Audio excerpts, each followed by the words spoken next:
Salam à tous les DZ et à tous les amoureux de football, j'espère que vous allez bien, bienvenue sur ma chaîne. Je vous retrouve pour le JT des Fennecs numéro 2. Mais avant tout, lâche-moi un like et abonne-toi à la chaîne si c'est pas encore fait. Et n'oublie pas que je suis sur Instagram, Twitter, Facebook et TikTok, viens me rejoindre, les liens sont dans la description. Dans cette vidéo et désormais chaque mardi, on va traiter de l'actualité des joueurs de l'équipe d'Algérie et de tout ce qu'il y a autour de la sélection algérienne. Aujourd'hui au programme, on va revenir sur la performance de nos Fennecs. Clairement, on a eu du bon, mais aussi du moins bon. On parlera aussi de l'actualité de tout ce qu'il y a autour de l'équipe d'Algérie. On va commencer évidemment avec notre capitaine, notre crack Riyad Mahrez qui est en feu en ce moment. Il marque but sur but, notamment sur penalty. Malheureusement, Guardiola il a fait l'erreur monumentale de se passer de lui en le mettant sur le banc face à Tottenham. Le résultat, on l'a vu, défaite 3-2 de City face à Tottenham. Et Riyad Mahrez, il a quand même marqué sur penalty. C'est quand même fou de te passer de ton meilleur joueur en ce moment, celui qui est dans un super état de forme. Saïd Benrahma, il a été catastrophique avec West Ham, il s'est même embrouillé avec son coach quand il est sorti. Mais frérot, quand tu as été aussi nul dans le match, comment tu peux te permettre de te disputer avec le coach? Accepte le fait d'être sorti, baisse la tête et essaye de devenir meilleur les prochains matchs. Rami Bensebaini, il a coulé avec son équipe. Ils ont mangé un 6-0 par le Borussia Dortmund. Ils ont pris une raclée monumentale. Et Bensebaini, il a vraiment pas fait un bon match. Il était placé milieu gauche, c'est vrai que c'est pas son poste de prédilection. Mais alors il a loupé une grosse occasion en début de match. Et il a concédé un penalty en toute fin de match. C'est vraiment un match à oublier pour lui et toute son équipe.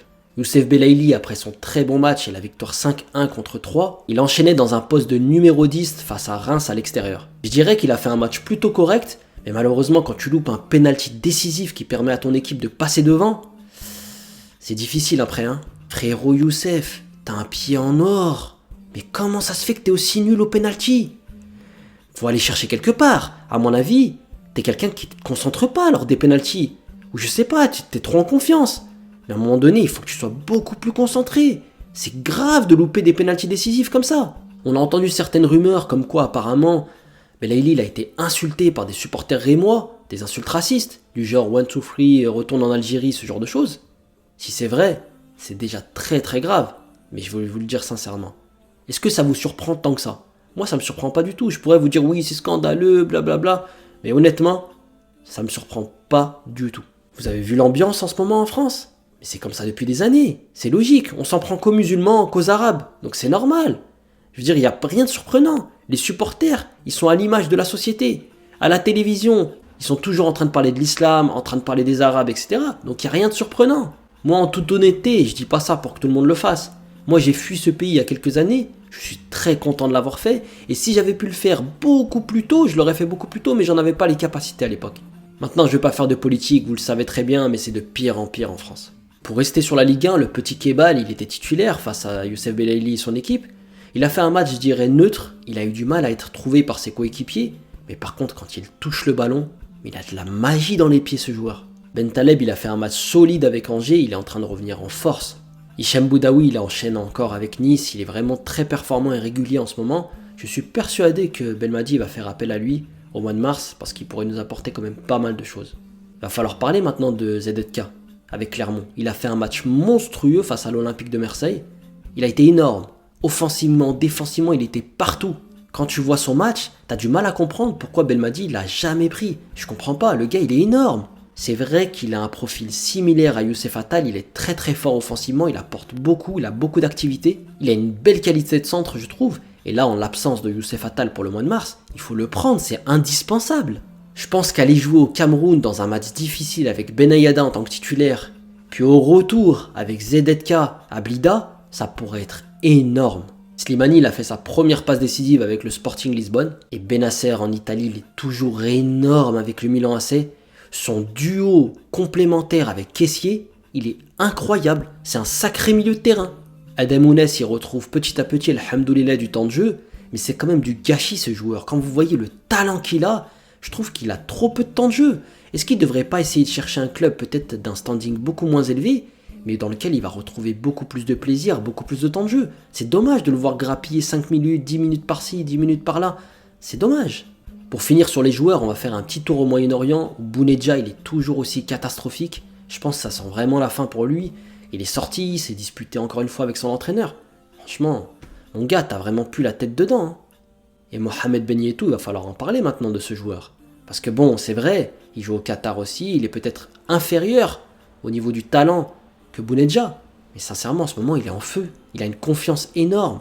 Je ne sais pas si vous avez eu l'occasion de voir son dernier but, mais il faut aller le checker. Oh, le type, il enchaîne contrôle pied droit, frappe pied gauche, petit filet, magnifique.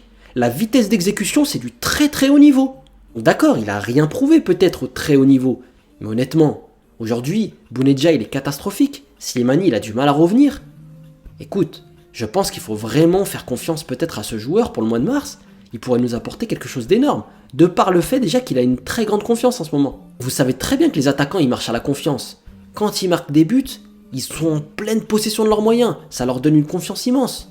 Est-ce que Belmadi va nous concocter cette petite surprise pour le mois de mars? Je pense que ce serait une bonne nouvelle. Qu'est-ce que vous en pensez, vous les frères, dans les commentaires? Dites-le moi.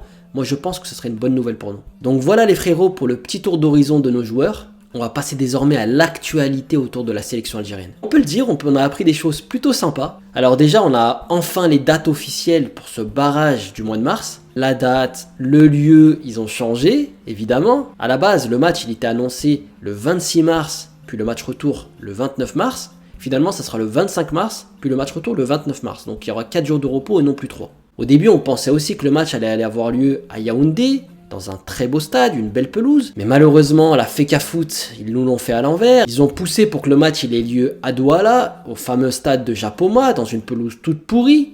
Clairement, si c'est pas une provocation du Cameroun, qu'est-ce que c'est? Tu sais que ta pelouse, elle est catastrophique. T'as d'autres très bons stades, avec des belles pelouses. Tu joues un barrage contre un pays que tu dis être un pays frère, et c'est comme ça que tu te comportes? Mais je vais vous dire quelque chose, ça cache beaucoup de choses. Ça cache déjà que le Cameroun, il est pas en confiance, qu'ils ont peur de nous, ils ont peur de perdre contre nous.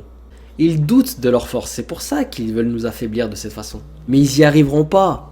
Ma'alish, comme on dit, il y aura 4 jours de repos, ça va peut-être être bon pour nous. Il faut là-bas qu'on aille faire un match de guerrier. Ça va être une guerre malheureusement là-bas sur le terrain. Et j'espère que Belmadi va avoir une approche défensive. Il faut aller là-bas en mettant le bus et essayer de contre-attaquer pour essayer de l'en remplanter un, voire deux. Moi, si j'étais le coach, je mettrais vraiment une équipe défensive en mettant des ailiers très rapides ou des attaquants très rapides. Et je pense que Adem Ounes, il pourrait vraiment nous servir dans ce type de match. On a aussi appris que Guedioura, il a signé au Aouran et apparemment Belmadi et la FAF, ils ont vraiment poussé dans ce sens. Est-ce que le coach Belmadi, il a une idée derrière la tête? Guedioura, il a tout de même 36 balais. Les derniers matchs que j'avais vus de lui, ça sentait vraiment la fin. Hein. Maintenant, est-ce qu'il est capable de retrouver une condition physique de folie et de nous faire 2 matchs monstrueux face au Cameroun au mois de mars? C'est possible. Faut se l'avouer, c'est un profil qui nous manque beaucoup en sélection. Zerouki et Benasser, c'est des profils très joueurs. Alors que lui, Guedioura, c'est un pur récupérateur de ballon. Il fait beaucoup de fautes. Il est là, il est très présent dans l'impact physique. Ça va nous être utile contre le Cameroun. Donc honnêtement, s'il arrive à retrouver une super condition physique et que Belmadi fait appel à lui, je dirais pas non pour le barrage. Et enfin, on va finir par des rumeurs très très fortes qui nous annoncent comme quoi le Cameroun, et notamment Samuel Eto'o, ils veulent virer leur coach contre Sessao pour pouvoir mettre en place son coéquipier, son ex-coéquipier, Rigobert Song à la tête de la sélection des Lions Indomptables. Et clairement, tout ce remue-ménage, tout ce foutoir qu'il y a en ce moment à la Fecafoot et au Cameroun, c'est une très bonne nouvelle pour nous. Dans ce type de confrontation, ça se joue beaucoup au mental. Et quand ta fédération, c'est le bordel, ben honnêtement, ça a un impact dans l'équipe. Voilà les frérots pour cette actualité de la semaine. Donne-moi ton avis dans les commentaires. Et comme toujours, si t'as kiffé la vidéo, lâche-moi un petit like et abonne-toi pour suivre mes prochaines sorties. Et en attendant les frérots, prenez soin de vous et à très bientôt, Inch'Allah.